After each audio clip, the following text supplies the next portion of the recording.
ओम शांति। आज 31 दिसंबर 2024 सुनते हैं बाबा के आज के साकार मधुर महावाक्य। बाबा कहते, मीठे बच्चे, बाप जो रोज रोज पढ़ाते हैं, ये पढ़ाई कभी मिस नहीं करनी है। इस पढ़ाई से ही अंदर का संशय दूर हो जाता है, दूर होता है। प्रश्न है, बाप के दिल को जीतने की युक्ति क्या है। बाप के दिल को जीतना है तो जब तक संगम युग है तब तक बाप से कुछ भी छिपाओ नहीं। अपने कैरेक्टर्स पर पूरा पूरा ध्यान दो। अगर कोई पाप कर्म हो जाता है तो अविनाशी सर्जन को सुनाओ तो हल्के हो जाएंगे। बाप जो शिक्षा देते हैं यही उनकी दया, कृपा व आशीर्वाद है। तो बाप से दया व कृपा मांगने की बजाय स्वयं पर कृपा करो। माना बाबा जो श्रीमत देते हैं उस पर चलने का पुरुषार्थ करो, यही उनकी दया और कृपा है। डॉक्टर से कभी दया और कृपा नहीं मांगते। वो जो प्रिकॉशंस बताता है, जो मेडिसिन देता है, उसे खाया जाता है और प्रिकॉशंस पर रहा जाता है, तो आप ही दुरुस्त हो जाते हैं। तो बाबा भी कहते, बच्चे जो बाप हमें शिक्षा दे रहे हैं, समझाने दे रहे हैं, उन्हें अमल में लाना, उन्हें अपने जीवन में लाना, यही उनकी कृपा है। ऐसा पुरुषार्थ कर बाप के दिल को जीत लो। ओम शांति। अभी रूहानी बच्चे यह तो जानते हैं कि नई दुनिया में सुख है, पुरानी दुनिया में दुख है। दुख में सभी दुख में आ जाते हैं और सुख में सभी सुख में आ जाते हैं। सुख की दुनिया में दुख का नाम निशान नहीं, फिर जहाँ दुख है वहाँ सुख का नाम निशान नहीं है। जहाँ पाप है वहाँ पुण्य का नाम निशान नहीं है, जहाँ पुण्य है वहाँ पाप का नाम निशान नहीं। वह कौन सी जगह है जहाँ पुण्य है, जहाँ सुख है। एक है सतयुग, दूसरा है कलयुग, जहाँ दुख ही दुख है। यह तो बच्चों की बुद्धि में जरूर होगा ही। क्या होगा कि अभी दुख का समय पूरा होता है और सतयुग के लिए तैयारी हो रही है। अब हम अभी इस पतित छीछी दुनिया से उस पार सतयुग अर्थात राम राज्य में जा रहे हैं। नई दुनिया में है सुख, पुरानी दुनिया में है दुख। ऐसा नहीं जो सुख देता है वह दुख भी देता है, नहीं। सुख बाप देते हैं, सुख भगवान देते हैं, दुख माया रावण देता है। उस दुश्मन की एफिजी हर वर्ष जलाते हैं जो दुख देता है। उसकी यादगार में क्या करते हैं, रावण को तो हर वर्ष जलाते हैं। दुख देने वाले को हमेशा जलाया जाता है। बच्चे जानते हैं जब उसका राज्य पूरा होता है तो फिर हमेशा के लिए खल्लास हो जाता है। 5 विकार ही सबको आदि मध्य अंत दुख देते आए हैं। तुम यहाँ बैठे हो तो भी तुम्हारी बुद्धि में यही रहे कि हम बाबा के पास जाएं। रावण को तो तुम बाप नहीं कहेंगे। कब सुना है रावण को परमपिता परमात्मा कहते हैं? कोई भी कहते हो? कभी भी नहीं। कई समझते हैं लंका में रावण था। बाप कहते हैं, बच्चे ये सारी दुनिया ही लंका है। कहते हैं वास्को डिगामा ने चक्कर लगाया स्टीमर व बोट के द्वारा। जिस समय उसने चक्कर लगाया उस समय एरोप्लेन आदि नहीं थे, ट्रेन भी स्टीम पर चलती थी। बिजली अलग चीज है। अब बाप कहते दुनिया तो एक ही है। यही दुनिया नई से पुरानी, पुरानी से नई बनती है। ऐसे नहीं कहना होता कि स्थापना, पालना और विनाश, नहीं। पहले स्थापना, फिर विनाश, बाद में पालना। ये राइट अक्षर है। बाद में रावण की पालना शुरू होती है। कब? द्वापर से। वह झूठी विकारी पतित बनने की पालना है। रावण की पालना क्या है? झूठी, पतित और विकारी, जिससे सब दुखी होते हैं। बाप तो कभी किसको दुख नहीं देते। यहाँ तो तमो प्रधान बनने के कारण बाप को ही सर्वव्यापी कह देते हैं। देखो क्या बन पड़े हैं। भगवान को पत्थर टिक्कर और कणकण में कह देने से हम खुद ही ऐसे बन गए। यह तो तुम बच्चों को चलते फिरते बुद्धि में रहना चाहिए। है तो बहुत सहज, सिर्फ अल्फ की बात है। मुसलमान लोग भी कहते हैं उठकर अल्लाह को याद करो। खुद भी सवेरे उठते हैं। वे कहते हैं अल्लाह व खुदा को याद करो। तुम कहेंगे बाप को याद करो। बाबा अक्षर बहुत मीठा है। अल्लाह कहने से वर्षा याद नहीं आएगा, बाबा कहने से वर्षा याद आ जाता है।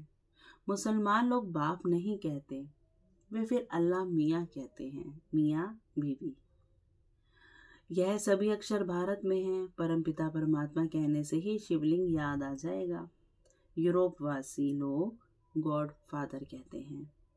भारत में तो पत्थर ठिक्कर को भी भगवान समझ लेते हैं।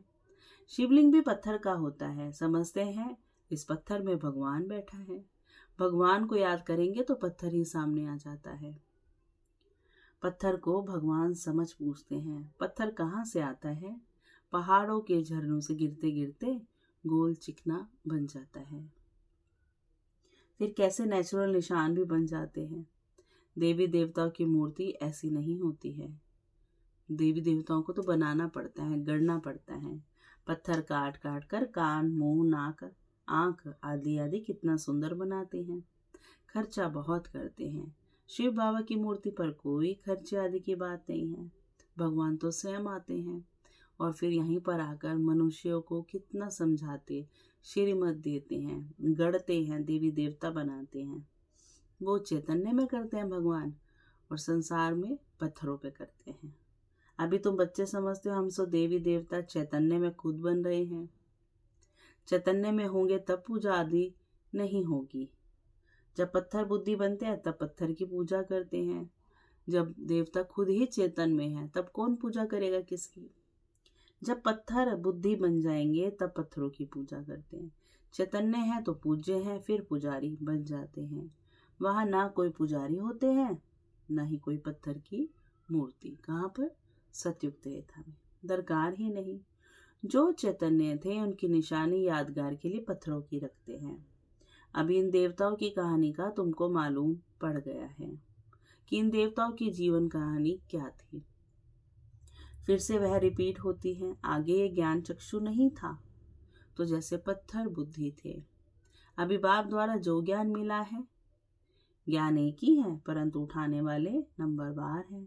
तुम्हारी रुद्रमाला भी इसी धारणा के अनुसार ही बनती है। एक है रुद्रमाला, दूसरी है रुंडमाला। रुद्रमाला तो नेचुरल है, सभी आत्माएं भगवान के बच्चे हैं। और दूसरी है रुंडमाला, जो बच्चे शरीर होते भी इसको बलि चढ़ा देते हैं, मतलब कोई काट के नहीं, देह भान की बलि चढ़ाते हैं तो वो रुंडमाला में आ जाते हैं। बाबा कहते एक माला है ब्रदर्स की, दूसरी है ब्रदर्स और सिस्टर्स की। यह तो बुद्धि में आता है। हम आत्माएं बहुत छोटी छोटी बिंदी मुआफिक हैं। गायन भी है भ्रिकुटी के बीच में चमकता है अजब सितारा। अभी तुम समझते हो हम आत्मा चैतन्य है। एक छोटे सितारे मिसल हैं। फिर जब गर्भ में आते हैं तो पहले कितना छोटा पिंड होता है, फिर कितना बड़ा हो जाता है।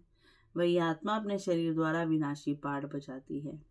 इस शरीर को ही फिर सब याद करने लग पड़ते हैं। ये शरीर ही अच्छा बुरा होने के कारण सबको आकर्षित करता है। सतयुग में ऐसे नहीं कहेंगे कि आत्म अभिमानी बनो, वहां ऐसी कोई प्रैक्टिस नहीं कराएंगे।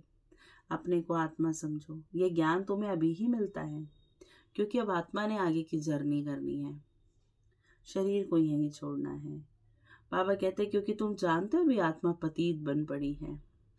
पतित होने के कारण जो काम करती है वे सभी उल्टा हो जाता है। बाप से उल्टा काम कराते, माया उल्टा काम कराती है। सबसे उल्टा काम है बाप को सर्वव्यापी कहना। आत्मा जो पाठ बजाती है वे अविनाशी है। किसी का पाठ भी विनाश नहीं हो सकता और चेंज भी नहीं हो सकता। आत्मा उनको जलाया नहीं जाता, उनकी तो पूजा होती है। शरीर को जलाया जाता है। आत्मा जब शरीर छोड़ती है तो शरीर को जलाते हैं। आत्मा दूसरे शरीर में प्रवेश कर जाती है। आत्मा बिगड़ शरीर 2-4 दिन भी नहीं रख सकते। कई तो फिर शरीर में दवाइयां आदि लगाकर भी रख लेते हैं। बाबा कहते परंतु फायदा क्या है? क्रिश्चियन का एक सेंट जेवियर है, कहते हैं उसका शरीर अभी भी रखा हुआ है। उनका भी जैसे मंदिर बना हुआ है। किसको दिखाते नहीं हैं, सिर्फ उनके पांव दिखाते हैं। कहते हैं कोई पांव छू लेता है तो बीमार नहीं होता है। पांव छूने से बीमारी से हल्के हो जाते हैं तो समझते हैं उनकी कृपा हुई। और बाबा क्या कहते हैं? बच्चे भावना का भाड़ा मिल जाता है। निश्चय बुद्धि होने से कुछ फायदा होता है। बाकी ऐसे हो, सच में ऐसे हो तो ढेर के ढेर वहां जाए, मेला लग जाए। अब बाबा अपने लिए बताते हैं, बाप भी यहाँ आए हैं फिर भी इतना ढेर नहीं होते। ढेर होने की जगह भी नहीं है ना। जब ढेर होने का समय आता है तो विनाश हो जाता है। ये भी ड्रामा बना हुआ है, इसका आदि व अंत नहीं है। हाँ, झाड़ की जर्जरीभूत अवस्था होती है, अर्थात तमो प्रधान बन जाता है, तब यह झाड़ चेंज होता है। कितना यह बेहद का बड़ा झाड़ है। पहले वे आएंगे जिनको पहले नंबर में जाना है, नंबरवार आएंगे ना। सभी सूर्यवंशी तो इकट्ठे नहीं आएंगे, चंद्रवंशी भी सभी इकट्ठे नहीं आते, नंबरवार माला अनुसार ही आएंगे। पाठधारी सभी इकट्ठे कैसे आएंगे? खेल ही बिगड़ जाएगा। ये खेल बड़ा एक्यूरेट बना हुआ है, इसमें कोई चेंज हो नहीं सकती। मीठे मीठे बच्चे, जब यहाँ बैठते हो तो बुद्धि में यही याद रहना चाहिए। और सत्संगों में तो और बातें बुद्धि में आती हैं। ये तो एक ही पढ़ाई है जिससे तुम्हारी कमाई होती है। उन शास्त्रों आदि को पढ़ने से कमाई नहीं होती। हाँ, कुछ न कुछ गुण अच्छे होते हैं। ग्रंथ पढ़ने बैठते हैं तो भी ऐसे नहीं सभी निर्विकारी होते हैं। बाप कहते हैं इस दुनिया में सभी भ्रष्टाचार से पैदा होते हैं। तुम बच्चों से कई पूछते हैं वहां जन्म कैसे होगा सतयुग त्रेता में? बोलो वहां तो विकार ही नहीं है, 5 विकार ही नहीं। योग बल से बच्चे पैदा होते हैं, पहले ही साक्षात्कार होता है कि बच्चा आने वाला है। वहां विकार की बात नहीं। यहाँ तो बच्चों को भी माया गिरा देती है। कोई कोई तो बाप को आकर सुनाते भी हैं। सुनाएंगे नहीं तो 100 गुना दंड पड़ जाएगा। बाप तो सभी बच्चों को कहते हैं कि कोई भी पाप कर्म हो जाता है तो बाप को झट बताना चाहिए। बाप अविनाशी वैद्य है। सर्जन को सुनाने से तुम हल्के हो जाएंगे। जब तक सत्संगम युग है तब तक बाप से कुछ छिपाना नहीं है। कोई छिपाते हैं तो बाप के दिल को जीत नहीं सकते। सारा मदार पुरुषार्थ पर है। स्कूल में आएंगे ही नहीं तो कैरेक्टर कैसे सुधरेंगे? इस समय सबके कैरेक्टर्स खराब हैं। विकार ही पहले नंबर का खराब कैरेक्टर्स है। इसलिए बाप कहते हैं बच्चों, काम विकार तुम्हारा महाशत्रु है। आगे भी गीता का ज्ञान सुना था तो यह सभी बातें समझ में नहीं आती थी। गीता में है ना, काम महाशत्रु है, परंतु समझ तो नहीं आता था, तो बाबा ने आकर समझाया। अब बाप डायरेक्ट गीता सुनाते हैं। अभी बाप ने तुम बच्चों को दिव्य बुद्धि दी है तो भक्ति का नाम सुनते हंसी आती है कि हम क्या क्या करते थे। अभी तो बाप शिक्षा देते हैं, इसमें दया कृपा व आशीर्वाद की बात होती नहीं। खुद पर ही दया कृपा व आशीर्वाद करनी है। बाप तो हर बच्चे को पुरुषार्थ कराते हैं। कोई तो पुरुषार्थ कर बाप के दिल को जीत लेते हैं, कोई तो पुरुषार्थ करते करते मर भी बढ़ते हैं। बाप तो हर बच्चे को एक जैसा ही पढ़ाते हैं। फिर कोई समय ऐसी गुहिया बातें निकलती है जो पुराना संशय ही उड़ जाता है। मतलब बुद्धि में कोई बात बहुत समय से चल रही हो तो बाबा किसी समय पढ़ाते पढ़ाते वो बुद्धि से फिर बात मतलब क्लियर हो जाती है। वो बात फिर खड़े हो जाते हैं, मन एक्टिव हो जाता है पुरुषार्थ में। इसलिए बाबा की पढ़ाई कभी मिस नहीं करनी चाहिए। मुख्य है ये बाबा की याद। दैवी गुण भी धारण करने। कोई कुछ चीची बोले तो सुना अनसुना कर देना चाहिए, क्योंकि बाबा क्या शिक्षा देते हैं। Hear no evil, see no evil, think no evil और टॉक नो इविल। ऊंच पद पाना है तो मान अपमान, दुख सुख, हार जीत सब कुछ सहन करना है। बाप कितनी युक्तियां बतलाते हैं, फिर भी बच्चे बाप का भी सुना अनसुना कर देते हैं, तो वे क्या पद पाएंगे? बाप कहते हैं जब तक अशरीरी नहीं बने हैं तब तक माया की कुछ ना कुछ चोट लगती रहेगी। बाप का कहना नहीं मानते तो बाप का डिसरिगार्ड करते हैं। फिर भी बाप कहते हैं बच्चे सदा जीते जागते रहो और बाप को याद कर ऊंच पद पाओ। अच्छा, मीठे मीठे से खिल दे बच्चों प्रति माता पिता बाप दादा का याद प्यार और गुड मॉर्निंग। रूहानी बाप की रूहानी बच्चों को नमस्ते। हम रूहानी बच्चों की रूहानी माता पिता बाप दादा को बहुत बहुत याद प्यार और गुड मॉर्निंग बाबा, नमस्ते बाबा, नमस्ते। फिर धारणा में बाबा ने कहा कोई भी उल्टी सुल्टी बातें करे तो सुना अनसुना कर देना चाहिए।